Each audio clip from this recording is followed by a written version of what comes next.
You may have the glass blaster attachment as a hardwired unit called the glass blaster kit, as the U-series attachment, or the I-series attachment, all of which do the same job equally. Induction heats ferrous metals, metals containing iron, using magnetic fields. This attachment's field bounces back and forth from pole to pole and is strongest in the middle, about the size of a golf ball. The closer the load, object being heated, the faster it will heat. It also creates heat by the resistance of current through its load. The better the conductor of electricity, the less amount of heat created through resistance.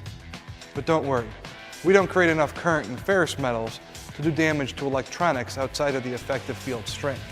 The strongest part of the field is within 2 inches of the attachment. This is a demonstration of the effective range of the magnetic field on the glass blaster. Our first application of the glass blaster is removing bonded auto glass. Since we heat the window from the outside of the vehicle, in most cases we don't need to do any preparation, like removing the interior trim. However, in rare cases, there may be electronic equipment mounted to the glass near the edges of the window. We want to remove this ahead of time. If applicable, wiring should be pulled back from the areas being heated, as current can be induced into the wiring. We want to know where the urethane bead is located.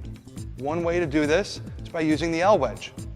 Laying flat up against the glass on the inside of the car, slide the L-wedge until it stops and take a measurement of where the frit ends. The frit is the black masking on the glass that masks the construction underneath. Now, bring the L-wedge back to the outside and make a marking on the glass where the urethane bead is located. Do this to all 4 sides. As an assurance for overheating to our beginners, we can spray a thermal gel around the glass or use a damp rag to keep the metal cool. The attachment is manufactured with a non-metallic tape to protect the glass from scratches.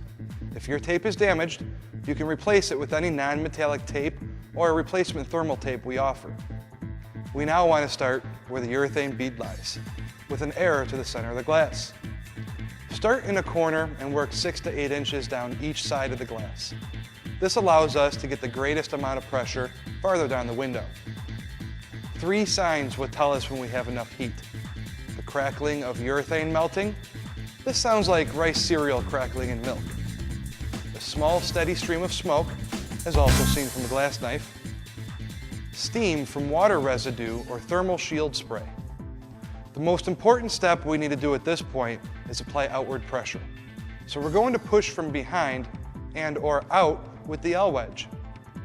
The initial corner takes the longest, but once the corner is released, the urethane then releases easily.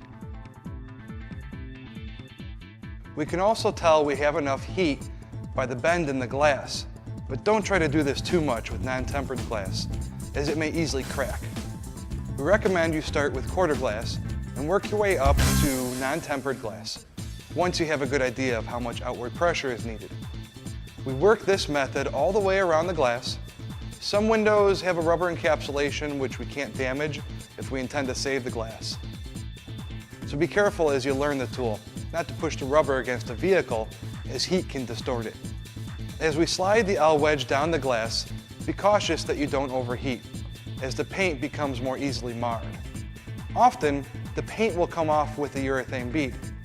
Proper installation preparation is required, as industry standard. Before you know it, we've worked all the way around the glass. We got this window out in about 9 minutes. Spray-on bed liners can be a bear to remove by conventional methods. With the glass blaster attachment, we can reduce labor time up to 88%. It is easiest if we score the liner before we heat.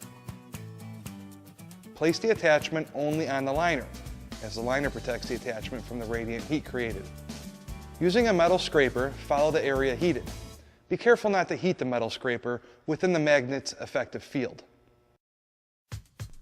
Under full load, the glass blaster attachment uses up to 100% of the inductor's available power. SMC panels can't often be salvaged with knives or wire due to inaccessibility to the angles. Since these panels can be scratched more easily than glass, we want to protect the panel from the attachment with a dry rag.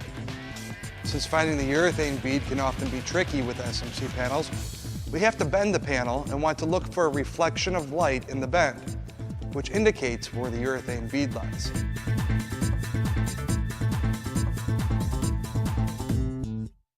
This SMC panel was removed in 13 minutes.